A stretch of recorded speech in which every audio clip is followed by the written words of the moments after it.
मैं पूरे देशवासियों का बहुत बहुत धन्यवाद कहना चाहती हूँ।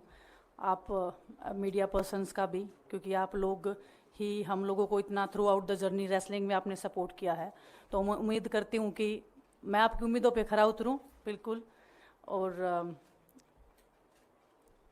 कांग्रेस पार्टी का मैं बहुत बहुत धन्यवाद करती हूँ, क्योंकि जब बोलते हैं ना कि बुरे टाइम में पता लगता है कि अपना कौन है। जब हम रोड पे घसीटे जा रहे थे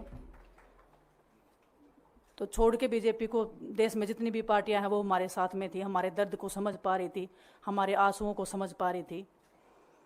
मैं बहुत प्राउड फील कर रही हूँ कि मैं एक ऐसी पार्टी में, एक ऐसी विचारधारा में हूँ जो महिलाओं के साथ हो रहा अन्याय और उनके साथ बुरे बर्ताव के खिलाफ खड़ी है। वो लड़ाई लड़ने के तैयार है, सड़क से लेकर संसद तक।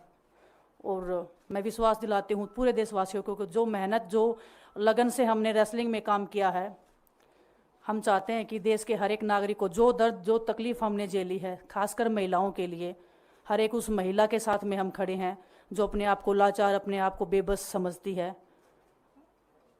रेसलिंग में मैंने पूरा कोशिश किया कि मैं जितनी भी महिलाओं को, छोटी बच्चियों को इंस्पायर कर सकती हूँ।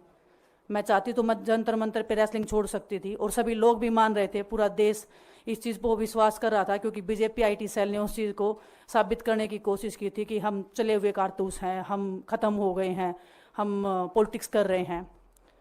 उन्होंने बोला मैं नेशनल नहीं खेलना चाहती, मैंने नेशनल चैम्पियनशिप खेला। उन्होंने बोला ये ट्रायल्स दे के नहीं जाना चाहते, मैंने ट्रायल्स भी दिया। उन्होंने बोला कि ओलंपिक्स लेवल तक नहीं जाना चाहते, मैं ओलंपिक्स में गई, मैं फाइनल्स में गई। अनफॉर्चुनेटली परमात्मा को कोई और चीज़ मंजूर होगी। एक चीज़ मुझे पता है कि जब मेहनत आप करते हो तो ज़रूरी नहीं कि आपको उसी दिशा में मिले, कई बार दूसरी चीज़ों में भी आपको वो फल मिल जाता है।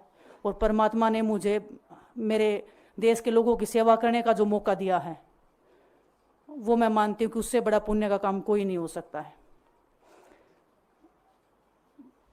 मेरे लिए बहुत प्राउड की बात है। बहुत एक मैं नई पारी की शुरुआत कर रही हूँ आज से। मैं चाहती हूँ कि जो हमने फेस किया एज ए खिलाड़ी होने के नाते, उन सब खिलाड़ियों को वो चीज़ ना फेस करनी पड़े। हम उनकी लड़ाई में साथ हैं। शायद उनको आज हिम्मत मिले कि जो पार्टियां पावर में रहती हैं शायद वो साथ में नहीं खड़ी हों, लेकिन उनके बहन भाई हैं जो उनके साथ में खड़े हैं। और हमें पता है स्पोर्ट्स में कितना गलत होता आया है, नहीं बोल पाते हैं खिलाड़ी। आप हमसे देख लो, बजरंग के ऊपर डोप का बैन लगा दिया 4 साल का, सिर्फ किसी लिए कि सिर्फ उन्होंने आवाज़ उठाई थी हमारे साथ बैठ के। तो उसका भुगतान हम कर रहे हैं, आज तक कर रहे हैं, लेकिन हम डरेंगे नहीं, पीछे नहीं हटेंगे। जो लड़ाई थी वो जारी है, ख़त्म नहीं हुई है। कोर्ट में हमारा केस चल रहा है, वो लड़ाई भी हम जीतेंगे, ज़िंदगी की जंग भी हम जीतेंगे।